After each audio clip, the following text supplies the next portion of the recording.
یہ نام جو ہیں یہ شاید اس نام سے تھوڑے فرق ہیں جو وہاں پر 12 نام قبیلوں کے نام دیے گئے ہیں. ٹھیک ہے، ایک بات آپ نے یاد رکھنی ہے.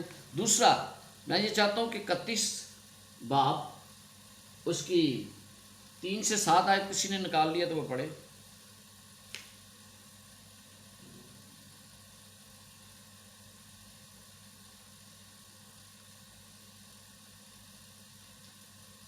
تب موسیٰ نے لوگوں سے کہا اپنے میں سے جنگ کے لیے آدمیوں کو مسلح کرو تاکہ وہ مدیانیوں پر حملہ کریں اور مدیانیوں سے خداوند کا انتقام لیں، اور اسرائیل کے سب قبیلوں میں سے فی قبیلہ 1000 آدمی لے کر جنگ کے لیے بھیجنا.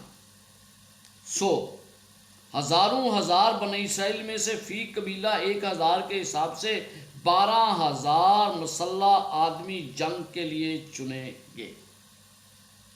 یوں موسیٰ نے ہر قبیلہ سے 1000 آدمیوں کو جنگ کے لیے بھیجا اور الیعزر کہن کے بیٹے فنحاس کو بھی جنگ پر روانہ کیا اور مقدس کے ضروب اور بلند آواز کے ساتھ، اور جیسا خداوند نے موسیٰ کو حکم دیا تھا اس کے مطابق انہوں نے مدیانیوں سے جنگ کی اور سب مردوں کو قتل کیا.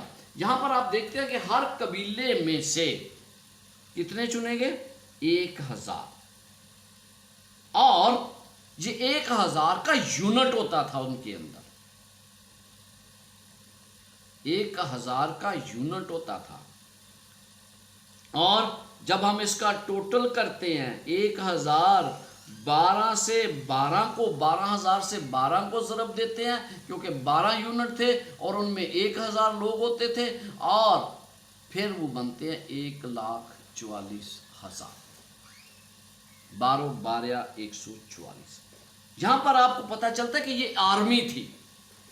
یہاں پر آپ کو گنتی میں پتہ چلتا ہے کہ یہ ایک آرمی تھی، اور یہ آرمی کس لیے تھی؟ جو خدا کے لیے لڑنے کے لیے. اور یہاں پر مکاشفہ 7 باب میں بھی اسی آرمی کا ذکر کیا گیا ہے جو آخری دنوں میں خدا کے لیے کھڑی ہوگی، جس نے شیطان کے خلاف جنگ کیا ہے اور شیطان پر غالب آ چکی ہے. یہ وہ لوگ ہیں.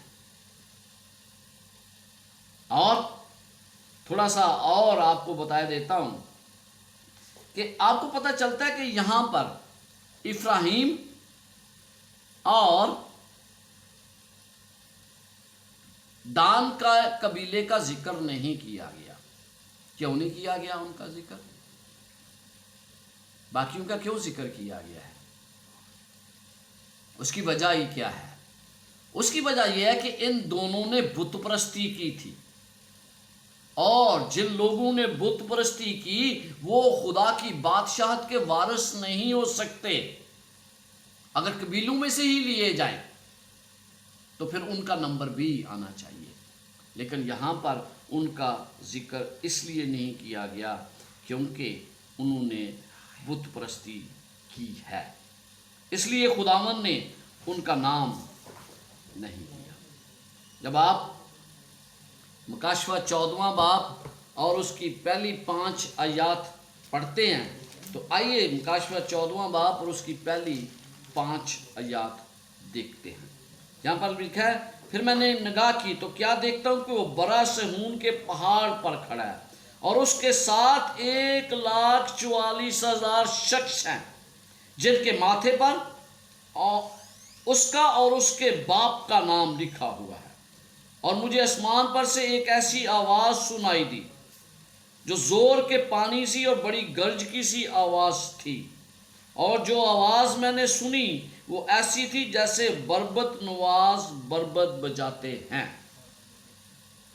وہ تخت کے سامنے اور چاروں جانداروں اور بزرگوں کے آگے گویا ایک نیا گیت گا رہے تھے، اور ان 1,44,000 شخصوں کے سوا جو دنیا میں سے خرید لیے گئے تھے کوئی اس گیت کو نہ گا سکا.